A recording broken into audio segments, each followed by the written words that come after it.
Dice, los egipcios, ellos tenían su música sagrada, doméstica y militar. La lira, el arpa, la flauta se utilizaban en los conciertos sagrados. Para las ocasiones festivas tenían la guitarra, la gaita simples y dobles y las castañuelas.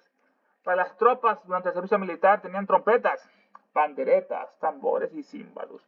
Ellos inventaron varios tipos de arpas, como la lira, el zambú y el azur. Algunas de ellas tenían más de 20 cuerdas. La superioridad de la lira egipcia sobre la griega es un hecho bien reconocido. El material con que se fabricaban estos instrumentos solía ser madera muy costosa y rara, y estaban bellamente tallados. A veces ellos le importaban de países muy lejanos. Algunos estaban pintados con incrustaciones de nácar y adornados con cuero de colores. Ellos usaban catgut tripa para las cuerdas, tal como hacemos nosotros hoy en día. Pitágoras aprendió música en Egipto y la convirtió en una ciencia regular en Italia. Pero los egipcios eran considerados en la antigüedad como los mejores maestros de música en la Grecia magna. Entendían perfectamente cómo extraer sonidos armoniosos de un instrumento añadiendo cuerdas a ellos, así como la multiplicación de notas acortando las cuerdas de su mástil o del cuello. Este conocimiento muestra un gran progreso en el arte de la musical. Ahí nos quedamos en la última sección.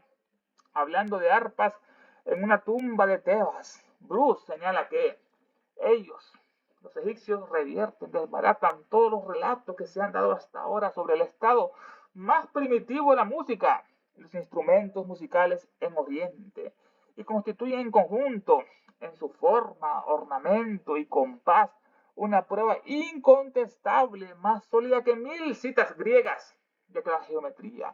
El dibujo, la mecánica y la música alcanzaron su máxima perfección cuando se fabricaron estos instrumentos, estas arpas, y que el periodo en que datamos la invención de estas artes fue solo el comienzo de la era de su restauración, en ese caso. Hablando de las arpas, en una tumba de Tebas, la tumba era el gran Ramsés III, manifiéstate. Contiene representaciones de impresionantes arpas, arqueadas de gran tamaño, algunas de unos 2 metros de alto, ricamente decoradas, que reflejan la importancia de la música en los banquetes y en los rituales funerarios. A menudo con arpistas ciegos que cantaban sobre la vida y la muerte y el más allá, revelando profundas ideas religiosas y filosóficas egipcias, y sirviendo como un símbolo de adoración y conexión entre el cielo y la tierra, lo que es la arpa, la música en este caso.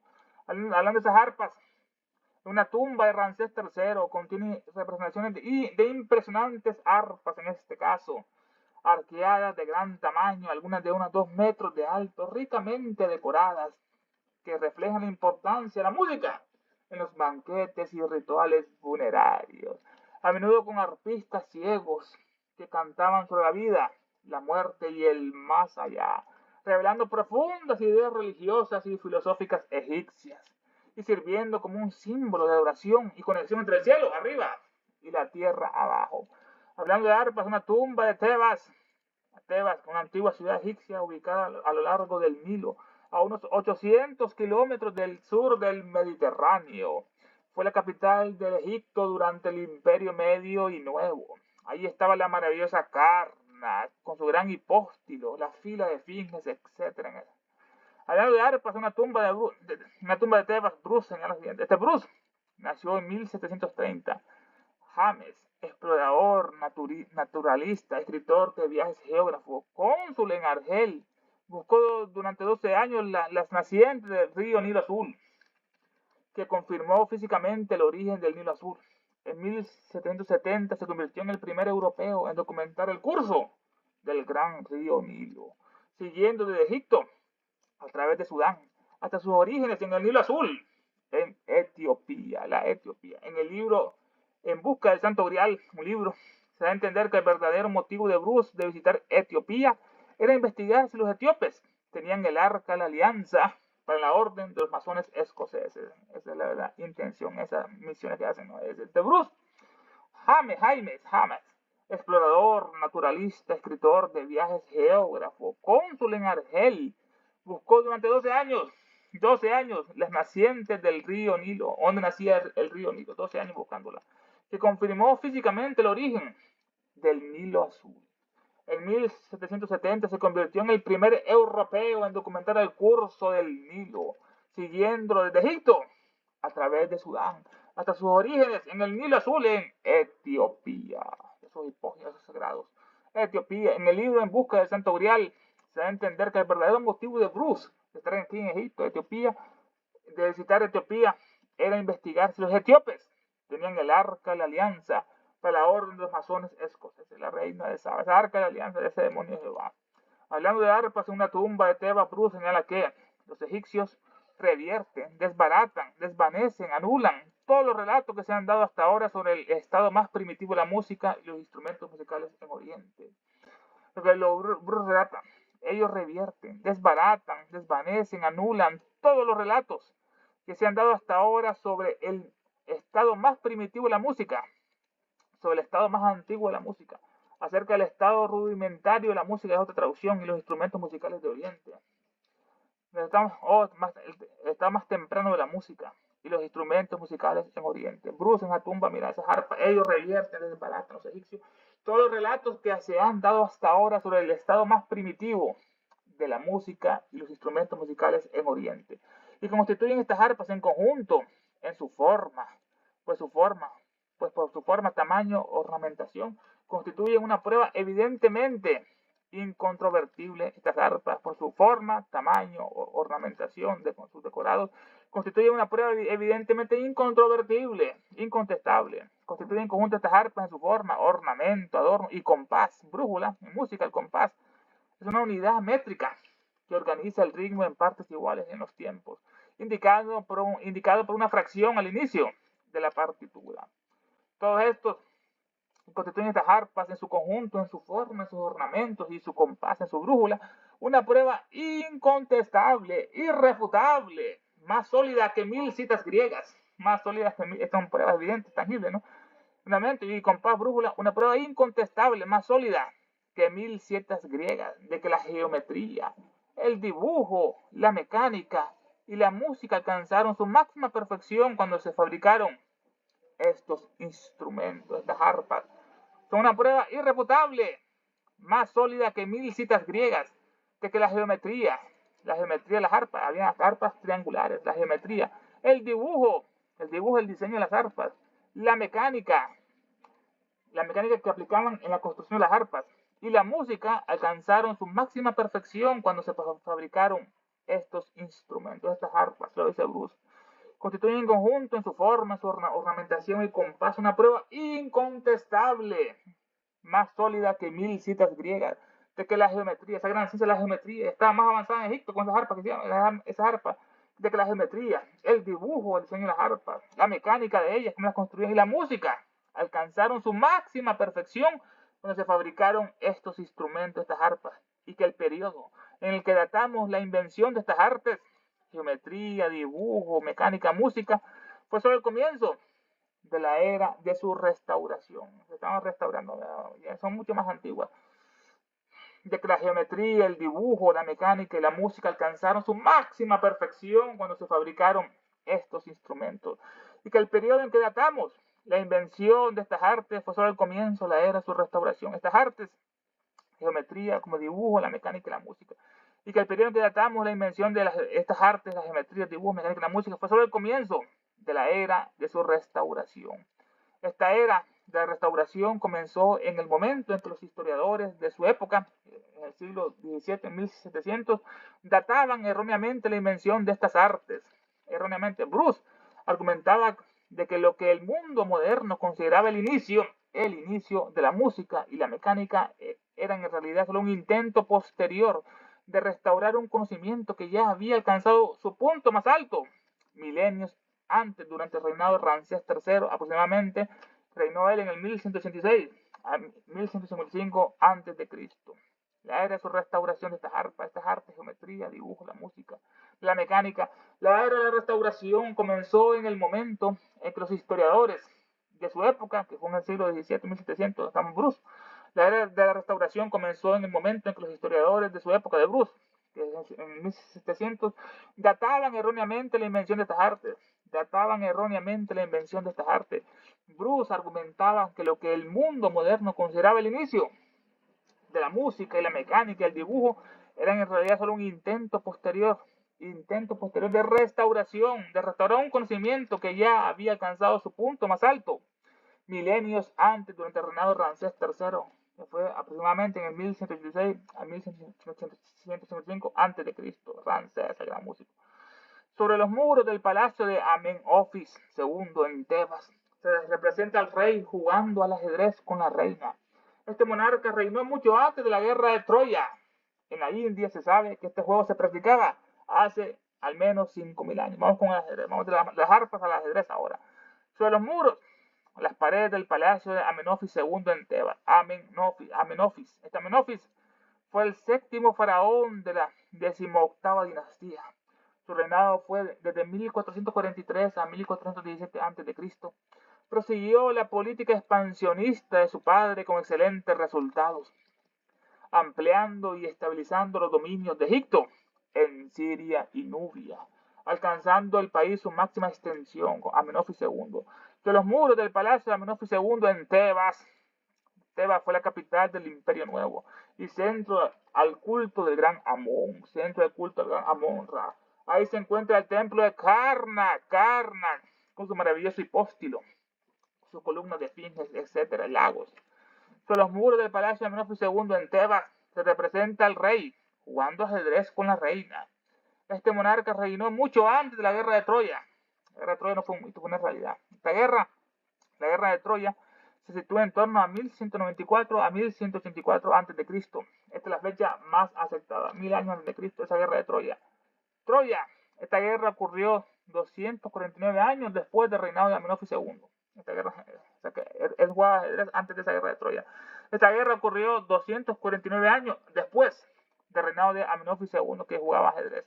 Sobre los muros del palacio de Amenofis II en Tebas se representa el rey jugando ajedrez con la reina. Y este monarca reinó mucho antes de la guerra de Troya. De París se robó a la Helena de Troya. Bueno, una disputa de los dioses primeramente. Una exnovia de Zeus, era su amor de juventud, tocó la puerta y dejó una manzana de oro. Y se fue. Al abrirla lo vio Hera, la esposa de Zeus, su hija Afrodita y Atenea. Y las tres querían una manzana. Y le dieron a Zeus que decidiera quién se la iba a dar. Y Zeus, para no meterse de problema, buscó a un niño inocente y que él le diera la manzana a la diosa que más lo sedujera. La esposa Hera le dijo a París, dame la manzana y te daré los reinos e imperios de esta tierra. Después fue a Atenea. Dame la manzana y te daré la sabiduría, conocerás todo más allá, vas a expandir la mente, conocerás todo el universo, sabiduría. Y vino Afrodita, le dijo, caminando así, si me das la manzana, te daré a la mujer más hermosa del planeta. Y él no quiso reino, ni imperios, ni sabiduría, quiso a la mujer. Hombre, al fin y al cabo. Pero la mujer más bella estaba casada con Menelao. Así que ella le dijo a Cupido que lanzara las flechas de amor entre ella, Helena, y el joven París, cuando fueron a la fiesta allá de los aqueos. En la India, este monarca reinó mucho antes de la guerra de Troya. En la India se sabe que este juego se practicaba hace al menos 5000 años. El ajedrez más de 5000 años, los hindúes. En cuanto a sus conocimientos de medicina, ahora que uno de los libros de Hermes ha sido encontrado y traducido por Evers, los egipcios pueden hablar por sí mismos, porque ellos comprendían la circulación de la sangre. Parece seguro, a juzgar por las manipulaciones curativas de los sacerdotes, quienes sabían cómo extraer la sangre hacia abajo y detener su circulación durante un tiempo, etc. Vamos del ajedrez, de la música del ajedrez, ahora vamos a la medicina. En cuanto a los conocimientos de medicina de los egipcios, ahora que uno de los libros perdidos de Hermes ha sido encontrado. Hermes publicó muchos libros, que decía en una biblioteca allá de Numa, Medicina para el alma, son los libros en este caso, los libros metafísicos, esotéricos. Ahora que uno de los libros perdidos de Hermes se ha encontrado. Hermes es el más misterioso de los dioses, el dios de la sabiduría. Hermes, el más misterioso, enseñó a los hombres aritmética, matemática, geometría, agricultura, cómo sembrar, astronomía, música y demás ciencias y artes. Es un dios iluminador, purificador, regenerador, igual que Prometeo, igual que Lucifer, igual que Buda en este caso. En cuanto a los conocimientos de medicina, ahora que uno de los libros perdidos de Hermes ha sido encontrado, hay más de 10.000 libros, eran 20.000 libros, ahora que uno de los libros perdidos de Hermes ha sido encontrado y traducido por Evers, los egipcios pueden hablar por sí mismos. Evers, este fue el egiptólogo, nació en 1837, Evers, era un egiptólogo novelista alemán, que descubrió el papiro médico en Egipto antiguo alrededor de 1550 a.C. Descubrió el papiro de Evers, lo bautizaron así. Que descubrió un papiro médico escrito en egipcio antiguo, de alrededor de 1550 a.C., ese papiro, 1500 a.C. Se considera uno de los papiros médicos más importantes del antiguo Egipto. Estaba en una momia estaba. Este manuscrito es una enciclopedia médica.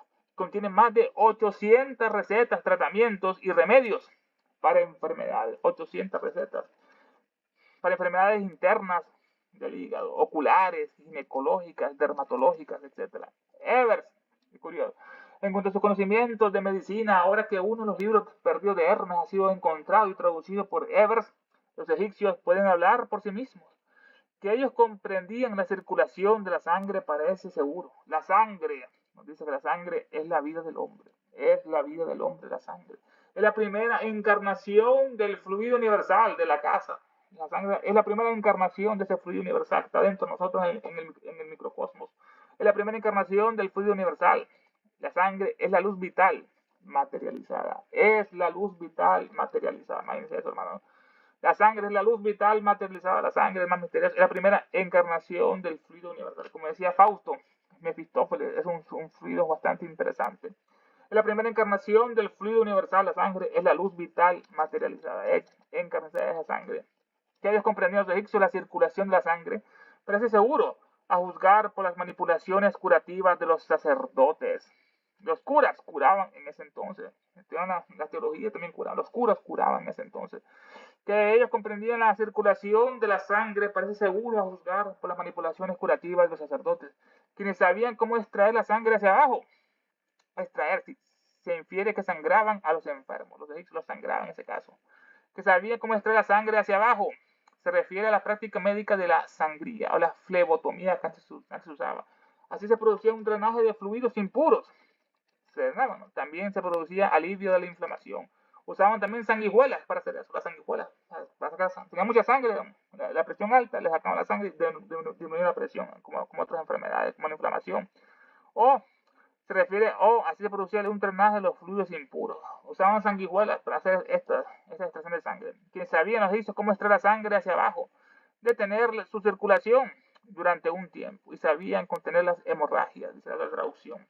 Un estudio más cuidadoso de sus bajorrelieves que representan escenas que tienen lugar en la sala de curación de varios templos lo demostrará fácilmente. Un estudio más cuidadoso, más detallado de esos bajorrelieves.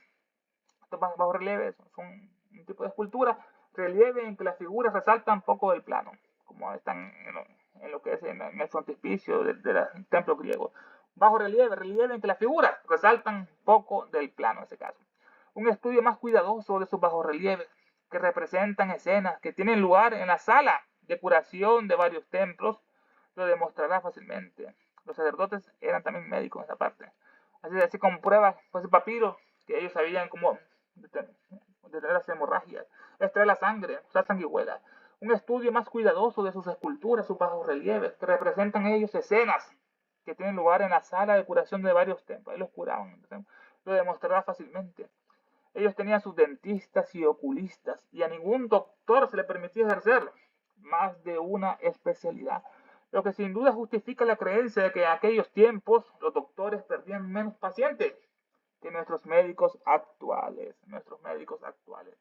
Ellos tenían sus dentistas y oculistas del ojo, y a ningún doctor se le permitía ejercer más de una especialidad, lo que sin duda justifica la creencia de que en aquellos tiempos los doctores perdían menos pacientes que nuestros médicos actuales. Un cirujano no podía ser otorrinolaringólogo, ni lo que es en este caso, un cardiólogo no podía ser un neumólogo.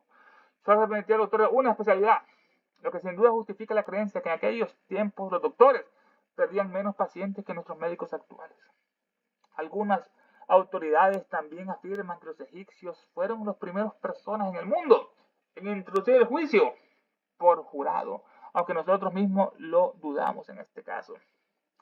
Algunas autoridades también afirman que los egipcios fueron las primeras personas en el mundo en introducir el juicio por jurado, aunque nosotros mismos lo dudamos esta afirmación. Algunas autoridades también afirman que los egipcios fueron las primeras personas, el primer pueblo en el mundo en introducir el juicio por jurado. Esto es un mecanismo de participación ciudadana en la administración de justicia, donde un grupo de 12 ciudadanos comunes, sorteados e imparciales determina los hechos y emite un veredicto, culpable o no culpable, en casos penales graves. El juez dirige el proceso y dicta la pena después, mientras el jurado decide sobre la culpabilidad, basándose en las pruebas, en las evidencias, en los testigos. Algunas autoridades también afirman que los egipcios fueron las primeras personas del mundo en introducir el juicio por jurado, aunque nosotros mismos lo dudamos. Dicen unos que fue en la antigua Grecia, que te ocurrió en la antigua Grecia. Los egipcios son más antiguos que los griegos. Dicen que fue esto en la antigua Grecia, otro que fue en Roma, que los romanos eran más, no gusta mucho lo que es la jurisprudencia, o que fue en la Inglaterra de la Edad Media. Ya está más reciente la Inglaterra de la Edad Media. Se introdujo el juicio por jurado en este caso. Pero los egipcios no fueron el único pueblo de épocas remotas cuyos logros los colocaban en una posición tan destacada ante la vista de la posteridad. No solamente fueron los egipcios. Pero los egipcios, aunque este se llama Isis, destacada la diosa egipcia Isis sin velo. Pero los egipcios no fueron el único pueblo de las épocas remotas cuyos logros los colocan en una posición tan destacada ante la vista de la posteridad. Además de otros cuya historia se encuentra actualmente oculta tras las neblinas de la antigüedad, como las dos razas prehistóricas de las dos Américas, los precolombinos, de Creta, los de la Troya, de la cruz de los lagos, del continente sumergido de la legendaria fabulosa Atlántida, ahora clasificada como mito de Atlántida. Las hazañas, los fenicios les confieren, estampan casi el carácter de semidioses a ellos, casi de semidioses en este caso. Además de otros pueblos cuya historia se encuentra actualmente oculta detrás o encerrada tras las brumas o las neblinas de la antigüedad, esos pueblos. No solo los egipcios fueron los únicos, además de otros cuya historia se encuentra actualmente oculta tras las neblinas de la antigüedad, como las razas prehistóricas de las dos Américas, las razas precolombinas, los grandes aztecas, la gran Tenochtitlán allá en México, los mayas, Copán, Tikal, que es cultura, como cortaban en la piedra, los templos, las estelas, los incas, el inca allá en el Perú, en Bolivia, las grandes razas precolombinas, todas sus grandes hazañas que hacían. Además de otras cuya historia se encuentra actualmente oculta tras la neblina de las antigüedades, como las razas prehistóricas de las dos Américas. Las de Creta, estas razas se asocian primordialmente con los minoicos, aproximadamente 3000 a 1400 años antes de Cristo. Una cultura prehelénica avanzada de la edad de bronce. Eran un pueblo mediterráneo, comerciante, probablemente originario de Anatolia, lo que es la actual Turquía, estos de Creta, minos, asentados desde el Egeo, caracterizado por su escritura, su arte refinado y los palacios como el Noxus. Los palacios no estaban mucho la tauromaquia. Los toros voltaban y ellos saltaban dando vueltas y haciendo gimnasia, eso de la tauromaquia, y palacios como el de Noxos, Minos de Minotauro. Los minoicos fueron la primera gran civilización europea, la primera gran civilización europea, los minoicos, aunque su origen étnico exacto es debatido. Se le consideraba una cultura singular, distinta a los griegos micénicos que llegaron más tarde. Eran distintos a los griegos micénicos que llegaron más tarde. Así que su origen étnico es muy debatido. Si eran semitas, si eran arios, si eran de Can, secos, Jafet en este caso. Además de otras cuya historia se encuentra actualmente oculta tras neblinas de la antigüedad, como las dos razas prehistóricas de las Américas, las de Creta, los de Troya,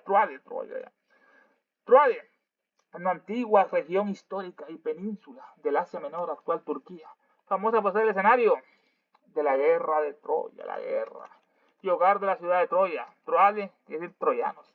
Aunque culturalmente cercanos a los griegos micénicos debido al comercio, eran un pueblo distinto, con sus propias tradiciones y lenguas. Esto es importante. Aunque culturalmente eran cercanos a los griegos micénicos, debido al comercio, eran un pueblo distinto con sus propias tradiciones y tenían su propia lengua. De ahí nacieron los romanos de Troya. Cuando Eneas huyó de Troya, se fue a Italia jurando venganza contra los griegos, ahí fundó un imperio y después se comió a la Grecia. Los troyanos, Eneas, fundador de Roma, la loba, Rómulo y Remo, eran un pueblo distinto con sus propias tradiciones y lenguas, interactuando con las civilizaciones hititas y eolias de la Edad de Bronce. Interactuaban con civilizaciones de los hititas y eolias de la Edad de Bronce, estos de Troade, y de las otras razas, los lacustres. Estos son de los lagos. Son asentamientos prehistóricos, neolíticos, son la piedra, ¿verdad? Eran paleolíticos, neolíticos y de la Edad de Bronce. Son el cobre y el estaño de la Edad de Bronce. Son asentamientos prehistóricos, lacustres, construidos sobre pilotes en orillas de lagos y zonas pantanosas. Construyen así, en este caso. Construidos sobre pilotes en orillas de lagos y zonas pantanosas, como Venecia. Construían ellos sobre pilotes, como los aztecas. Construidos sobre pilotes, su ciudad en orillas de lagos y zonas pantanosas, como los vietnamitas. Principalmente en la región de Alpina, los Alpes, Suiza. Destacan sitios arqueológicos como los del lago Onrid, en Albania, hace 8.000 años de antigüedad. Estos lacustres destacan sitios arqueológicos como los del lago Onrid en Albania, 8.000 años de antigüedad en este caso. Y diversos enclaves en Suiza, Francia, Italia tenían estos lacustres. Además de esta raza precolombina, los de Creta, de la Troade, troyanos lacustres, del continente sumergido de la legendaria fabulosa Atlántida. Es una parte muy hermosa de esa legendaria Atlántida. Fabulosa, los Atlantes. Estos son la Atlántida, es el continente que fue sumergido en los océanos Atlántico y Pacífico. El continente que se hundió, que fue sumergido por la gran maldad. Hay una gran guerra entre los malvados de izquierda y los de derecha. Los magos y los brujos ganaron los buenos, los magos. El continente que se fue sumergido por su gran degeneración. El continente que fue sumergido en los océanos Atlántico y Pacífico. Según las enseñanzas secretas de Platón, el iniciado Platón habla en su Critias o Atlántida, la tierra habitada por la cuarta raza madre, la cuarta raza raíz. Estaban los polares hiperbóreos, los lemures, los atlantes y los arios. Esta fue la cuarta raza, la raza atlante, la tierra habitada por la cuarta raza madre. Cuando se hallaba en el apogeo de su prosperidad, aproximadamente hace 1.000.000 de años atrás, la Atlántida ocupaba casi toda el área actualmente cubierta por la parte septentrional del Océano Atlántico, la ubicación de la Atlántida, ¿no? Cuando se hallaba en el apogeo, en lo mejor de su prosperidad, esto fue aproximadamente hace 1.000.000 de años, ahí nació la raza aria hace 1.000.000 de años también, la Atlántida ocupaba casi toda el área actualmente cubierta por la parte septentrional del Océano Atlántico, la parte norte septentrional del Océano Atlántico, el continente, llegando por el norte hasta Escocia, Inglaterra, los británicos, llegando por el norte al noreste hasta Escocia y por el noroeste hasta el Labrador, hasta Canadá. Desde Escocia hasta Canadá estaba el continente ahí. Y cubriendo por el sur la mayor parte de Brasil. Escocia, Canadá, hasta la mayor parte de Brasil. Un gran continente del Atlántico que se hundió. El gran cataclismo ocurrió hace unos 80.000 años atrás. Destruyó casi todo cuanto quedaba en este vasto continente. Hubo varios diluvios en este caso. El gran cataclismo que hundió Atlántida ocurrió hace unos 80.000 años. 80.000 años atrás. Destruyó casi todo cuanto quedaba de este vasto continente, la Atlántida. O sea, vamos a los elegidos. Los atlantes, la cuarta raza, son los antecesores de los faraones. Nos dice Elena, nos revela. Ellos son los antecesores de los faraones, los atlantes, y los antepasados de los egipcios, los atlantes. Así lo enseña la ciencia secreta esotérica de este pueblo sumamente civilizado, cuyos últimos restos quedaron sumergidos en el océano hace unos 9.000 años, antes de los días de Platón. Ahí fue el último reducto atlante de la isla Posedonia, que se hundió hace 9.000 o 12.000 años, dicen algunos en el caso, los atlantes. Así lo enseña la ciencia esotérica de este pueblo sumamente civilizado, cuyos últimos restos quedaron sumergidos en el océano hace unos 9.000 años, antes de los días de Platón. Platón es de 400 antes de Cristo. Este tuvo noticia por conducto del gran Solón, el sabio. Platón tuvo noticias atlantes por conducto de Solón, el cual fue informado a su vez por los sumos sacerdotes de Egipto. Solón fue a Egipto. Voltaire, el sempiterno burlón, estaba en lo justo al afirmar que los atlantes hicieron su aparición en Egipto. Así lo decía él en este caso. Solón se fue allá a Egipto a adquirir sabiduría, como lo hemos analizado en otras partes, y los sacerdotes le comunicaron que eran descendientes de los atlantes. Voltaire, el sempiterno burlón, el siempre burlón, estaba en lo justo al afirmar que los atlantes hicieron su aparición en Egipto, en la Siria y en la Frigia. lo mismo que en el Egipto. Establecieron ellos el culto al sol. El verdadero culto al espíritu del sol, al espíritu del sol. Establecieron ellos el culto al sol. La filosofía oculta enseña que los egipcios eran un resto de los últimos atlantes arios. Últimos atlantes arios. Habían atlantes que no eran arios, semitas, son demonios judíos. La filosofía oculta enseña que los egipcios eran un resto de los últimos atlantes arios. Así justifica que tuvieron la ciencia para construir las pirámides, astronómicamente, la geometría, los bloques eran más altos, eran más fuertes. La filosofía secreta enseña que los egipcios eran un resto de los últimos atlantes arios, los atlantes. Ahora, clasificada Atlántida como un mito. Las hazañas de los fenicios les confieren, estampan casi el carácter de semidioses. Esas son otras razas perdidas que no las hemos conocido. Además de otras razas cuya historia se encuentra actualmente oculta tras las neblinas de la antigüedad, como las razas prehistóricas de las dos Américas, de Creta, de Troya, lacustres, los lagos, del continente sumergido de la legendaria fabulosa Atlántida, ahora clasificada como mito.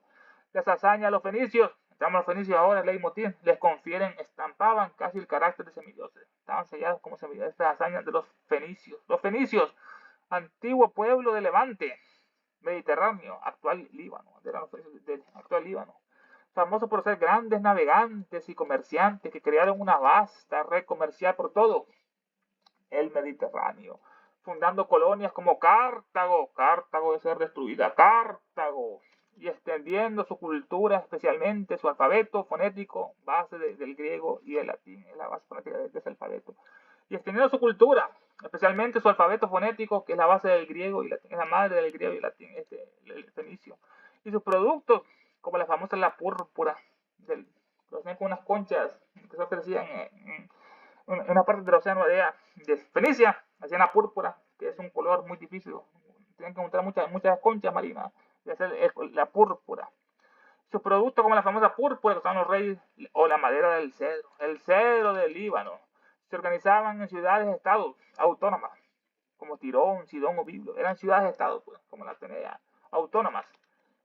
Esparta, y no eran un imperio centralizado como los persas. Eran ciudades-estados, no un imperio centralizado. Destacando por su habilidad artesanal y tecnológica. La hazaña a los fenicios, estamos los fenicios ahora, le confieren a ellos o estampan, le dan el carácter poco menos que de semidioses. Le dan el carácter poco menos de semidioses. Esas hazañas a los fenicios le confieren, estampan casi el carácter de semidioses como Perseo y tantos otros.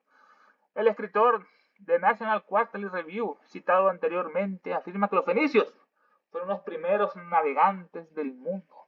Fundaron la mayoría de las colonias del Mediterráneo y viajaron a cualquier otra región habitada. Los fenicios. Este escritor del National Quarterly Review, esta es la revista nacional trimestral que está comentando en inglés, National Quarterly Review, es el cuarto review, 3 meses. El escritor de esta revista nacional trimestral, citado anteriormente, afirma que los fenicios fueron los primeros navegantes del mundo, los primeros navegantes del mundo. Fundaron la mayoría de las colonias del Mediterráneo y viajaron a cualquier otra región habitada. Viajaron a toda región habitada. Los grandes fenicios visitaron las regiones árticas y donde trajeron relatos de días eternos sin noches que Homero nos ha preservado en la Odisea. Desde las islas británicas importaban el estaño al África y España era uno de sus lugares favoritos para establecer sus colonias, lo que es Cartago, los fenicios. Visitaron las regiones árticas, allá al frío, los hiperbóreas, ¿no? Árticas, de donde trajeron relatos de días eternos sin noches. Lo que decía Homero, había días eternos sin noches. Un día dura ya 6 meses, de noche 6 meses allá, pues está muy arriba del planeta y los rayos del sol no son tan perpendiculares. Visitaron las regiones árticas, le trajeron relatos de días eternos sin noches. Este es como el verano ártico, el sol de medianoche. Por encima del círculo polar ártico el sol no se pone. No hay atardecer, no hay noche. Por encima de ese círculo polar, no, el círculo polar ártico, o sea, esos paralelos o meridianos, por encima del círculo polar ártico el sol no se pone. Brindando 24 horas de luz diurna. 24 horas de luz diurna, no hay noche. Generalmente desde finales de abril, mayo, hasta julio y agosto. Abril, mayo, junio y agosto, 4 meses de ese verano. Realmente desde finales de abril o mayo hasta julio y agosto hay luz diurna. En el polo norte, ahí arriba, experimenta un solo día que dura 6 meses, que es luz constante en verano, un solo día entre comillas en este caso. En el Polo Norte experimentan un solo día que dura 6 meses. Un día dura 6 meses allá. Un mes, 30 días. ¿No? Experimentan ellos en el Polo Norte un día que dura 6 meses, que es la luz constante en el verano. Y una noche tienen la noche en el Polo Norte de 6 meses, que es oscuridad en el invierno en este caso. Visitaron las regiones árticas donde trajeron relatos de días eternos sin noche, que Homero nos ha preservado en la Odisea. Homero nos ha preservado en la Odisea de Odiseo. Desde las Islas Británicas importaban estaño hasta África. British, hay mucho estaño, ¿no? Ya hacían lo que es el bronce con el cobre. Desde las Islas Británicas importaban estaño al África. El estaño es un metal blando, plateado, resistente a la corrosión, usado para recubrir las latas. Actualmente recubrir las latas. Y en aleaciones como el bronce y el petro, hacen aleaciones, lo que es el cobre con estaño en el bronce. Es fundamental en la soldadura electrónica, el estaño, y tiene aplicaciones en plásticos, en vidrios y en la agricultura. De la isla británica, los fenicios importaban el estaño a África, y España era uno de sus lugares favoritos para establecer sus colonias. La descripción del Caribdis completamente responde al Malestrón, y como dice este autor, este escritor, es difícil imaginar que tuviera cualquier otro prototipo.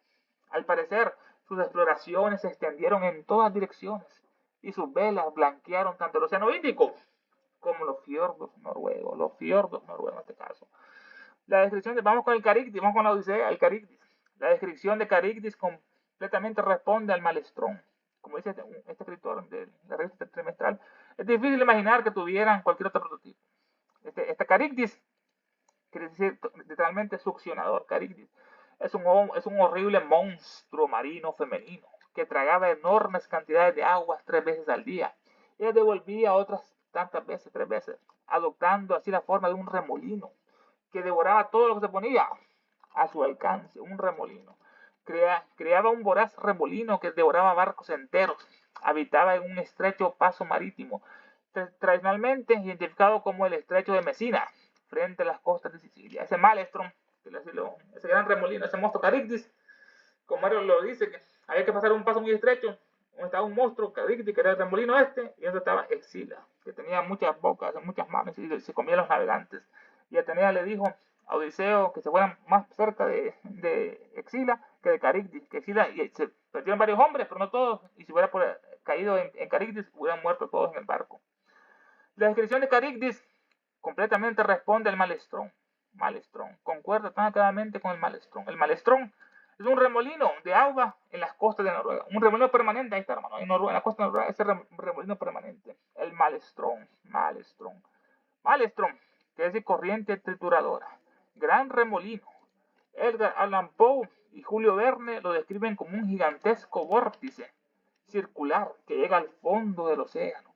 Dicen otros que en realidad se trata de un conjunto de corrientes y contracorrientes de gran oleaje que discurren a lo largo de unos 18 kilómetros. Es junto a Caribdis uno de los remolinos más célebres de la historia de la literatura. Ese es el prototipo de Caribdis, es el Malestrón, ocurre todo este tipo de cosas. La descripción de Caribdis completamente responde a ese Malestrón, y como dice este autor, este escritor, es difícil imaginar que tuviera otro prototipo. De Homero, el Malestrón, lo relatan los vikingos, así Homero compuso lo que es su Caribdis, ese monstruo horrible. Es un horrible monstruo marino femenino que tragaba enormes cantidades de agua 3 veces al día. Ese monstruo tragaba y la devolvía otras tantas veces, las 3 veces, ¿no? Adoptando así la forma de un remolino, ¿no? Estaba abajo el monstruo, tomaba el agua 3 veces y después la expulsaba y quedaba ese remolino. Adoptando así la forma de un remolino que devoraba todo lo que se ponía a su alcance. Creaba un voraz remolino que devoraba barcos enteros, los comía todos. Habitaba en un estrecho paso marítimo, decían que era regionalmente identificado como el estrecho de Messina, frente a las costas de Sicilia, allá por Italia, en el Mediterráneo. La descripción de Caribdis completamente responde al Malestrón, y como dice este escritor, es difícil imaginar que tuviera cualquier otro prototipo. Al parecer, sus exploraciones se extendieron en todas direcciones. Los fenicios, sus exploraciones se extendieron por todas direcciones, y sus velas blanqueaban tanto el Océano Índico como los fiordos noruegos. Estos fiordos es una estrecha entrada costera de mar, formada por la inundación de un valle, excavado o parcialmente tallado por la acción de los glaciares. El agua al congelarse crea fracturas, formando un valle sumergido que presenta una forma de U, aunque la parte inferior no es visible.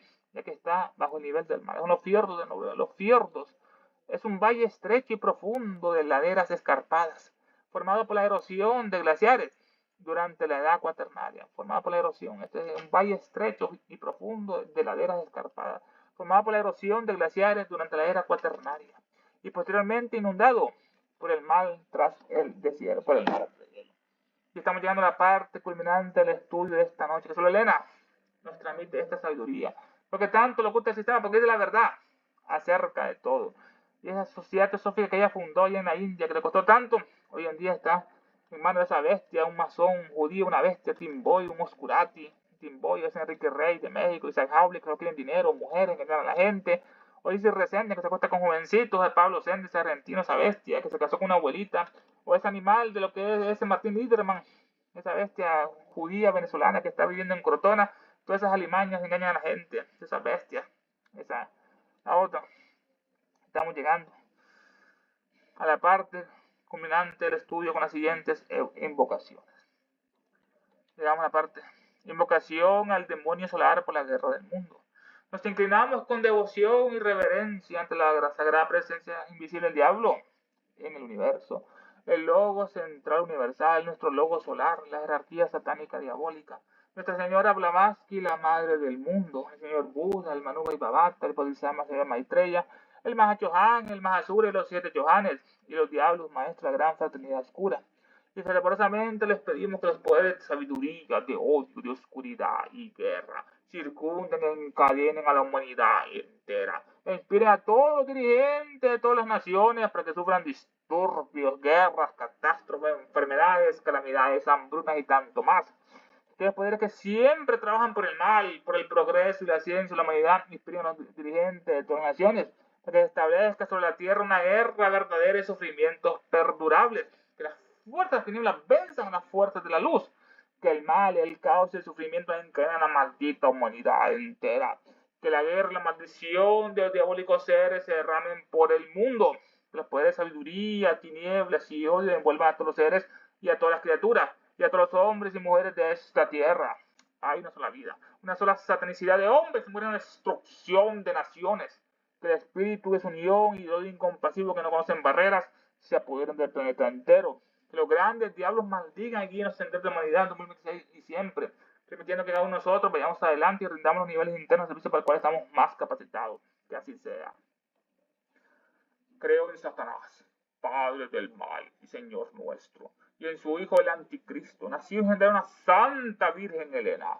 Creo en el diablo omnipotente, padre del mal, destructor de todas las cosas, perturbador de los cielos y la tierra, y en el Anticristo, su único Hijo, que fue concebido por obra del espíritu maligno y nació una sacrílega y bella Virgen.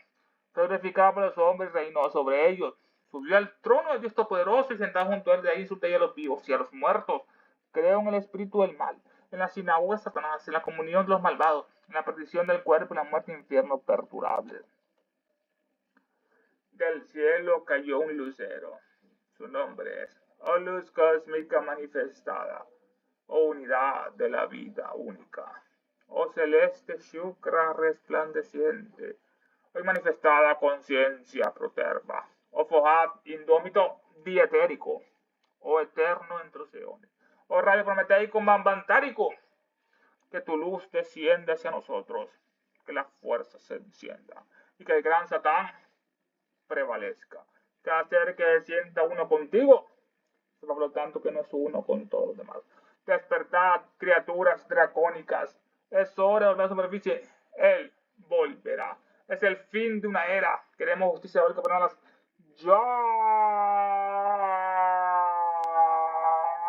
Satanás es nuestro Dios, nada nos faltará.